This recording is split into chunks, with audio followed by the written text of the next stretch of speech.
Ayun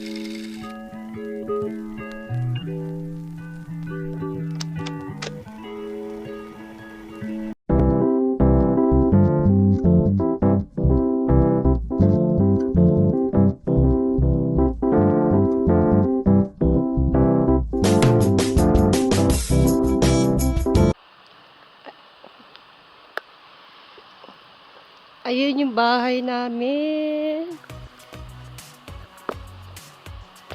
Yung kulay puti. Day 1 ng aking paglalakad. Start na po ako maglakad. Yung aking radio, ayan, naglolo ko. Guys, ang ganda ng mga bulaklak ko. Ayan guys. Sa likod bahay po namin. Guys, ang ganda ng mga halaman, no? Ayan ang ayos natin. Ayan, anino ko. Ayan yung bahay. Doon ako galing po. Nakakita ko ng bulaklak, kaya inuumpisahan ko yung i-share lang ito.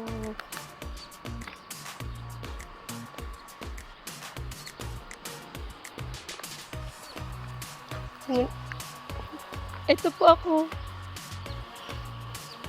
Ang cute. Ayan, may salamin pala. At may salamin dito.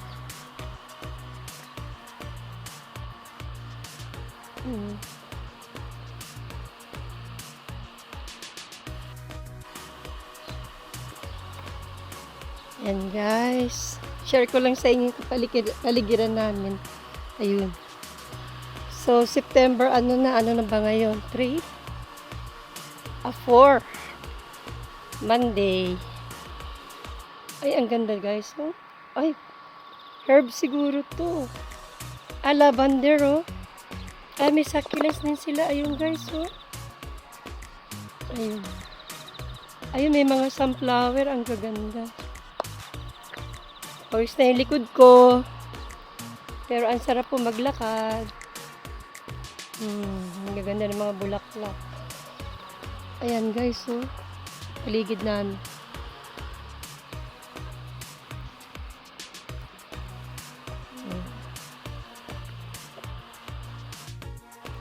Ayan guys. Ang gaganda ng mga bulaklak doon, oh.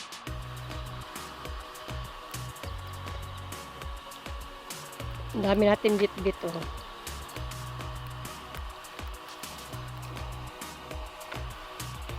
Ang ganda ng bulak. Wow. Day 1 ng aking paglalakad. Ang sarap po sa feelings ng maglakad pala. Kasi ang aga ko nagising. 2:00. Kasi ang aga kong natulog. 7:00. So, nagluto na ako. Ayan.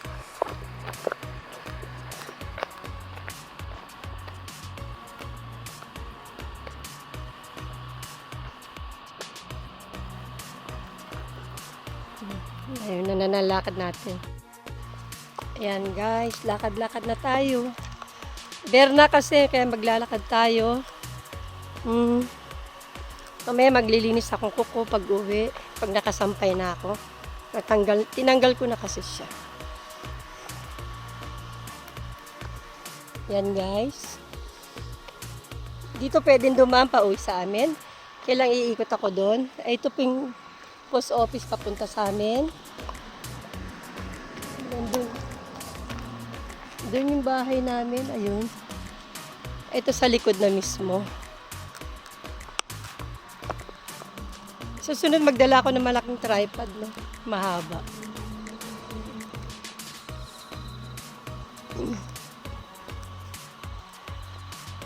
Malaking tulong to aking radyo. Ang ingay nga lang. Ito po sa office. Yan. Hindi ako nagpapadala ng pera sa Pilipinas. At nagbabayad ng mga bills.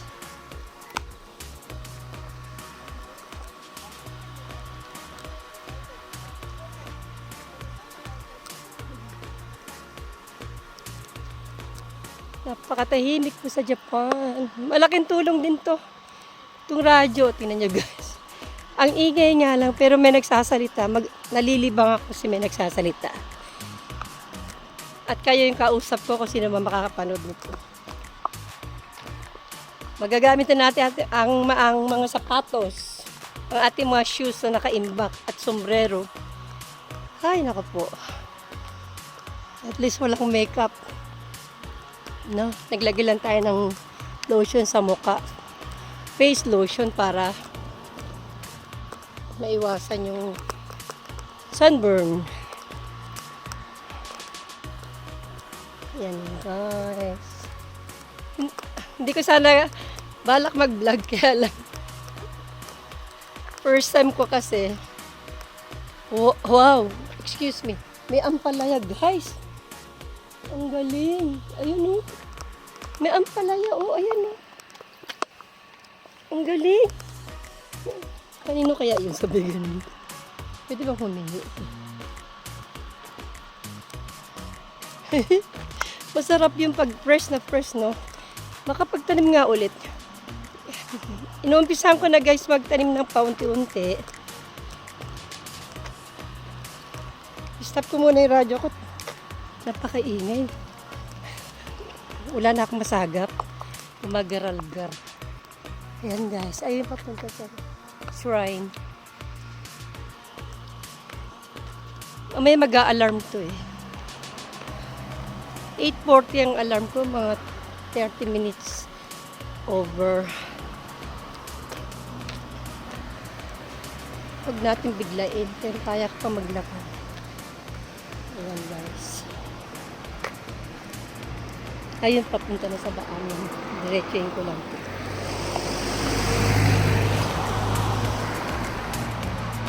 Maalwa naman yung lakaran. Yes. Sabi ni Kuya, saan ka pupunta kasi nakaayos ako? Maglalayas na ako, sabi.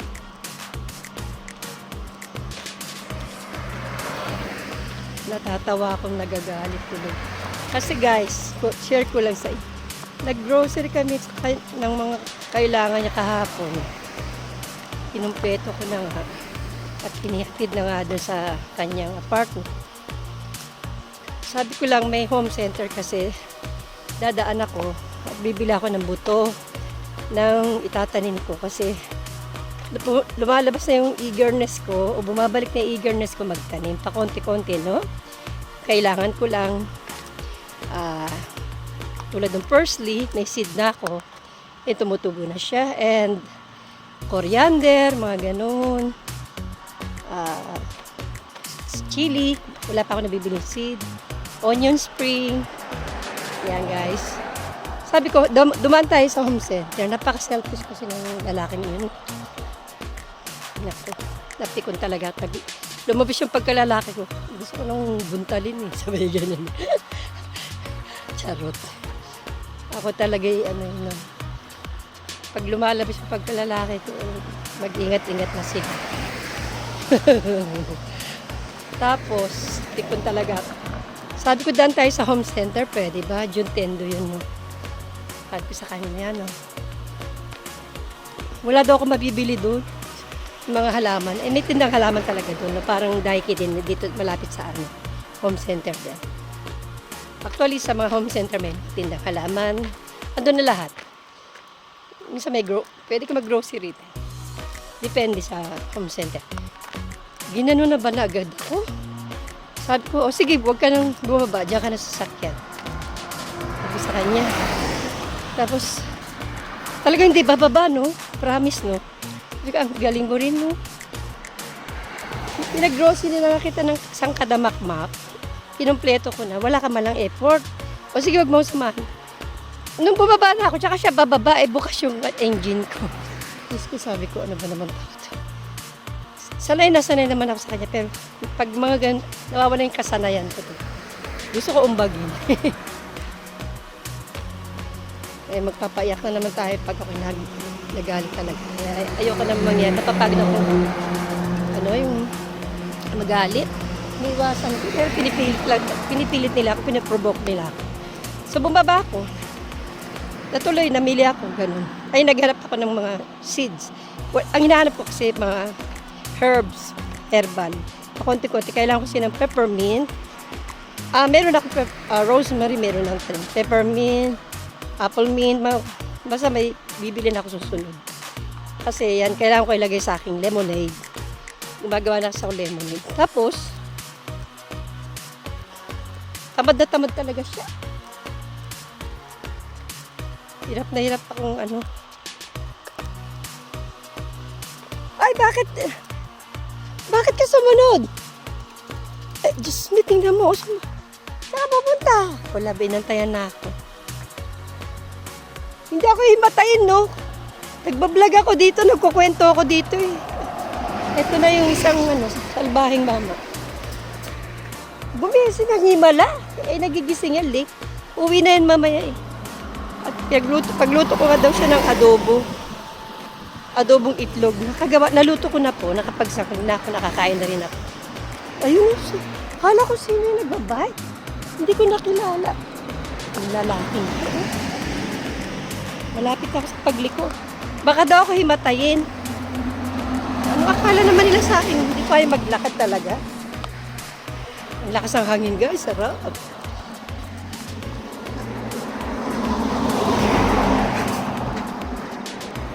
May bodyguard pa rin talaga ako. Kala niya hindi ko rin maglakad eh. Tapos nagalit ako kahapon guys, tuloy ko yung kwento ko. Malapit ako sa bahay, ayan yung bahay. Dalawa lang butong sachet na nabili ko na coriander. Minamadali ako, sabi ko, sobra ka. Galit na galit talaga ako, no? Kaya hindi ako makita sa apartment niya. Bahala ka dyan. Sabi ko, iiwan na kita dyan, no? Sasama ka ba? Sasama daw siya. Ayun, no? Sira ulo. Pinipilit akong pakitin sa taas. Pag sinabi ko, hindi ako pakitin, hindi ako pakitin. Ganun ugali ko kasi. Huwag mo pipilitin at magwawala talaga ako. Ayun guys. Buto lang bibilin ko eh. Gagabihin na daw kami pag-wait. Diyos ko niyo. Iratratan nga akong punta't balik. Mag-drive. Kala hindi ako napapagod eh. Napapagod ako lalo pag pasaway ang kasama mo. Guys, sa kalakad ako. Kulang pa nga yung lakad ko. Kaya ko isang oras. 30 minutes per day. O 5 times a week. Ay, 5 times a week. Ay, dito na po. Nangali lang yung kamay ko. Akabibit. Okay guys, ito na ako. Thanks for watching. Ito na po yung bahay. Thanks for watching.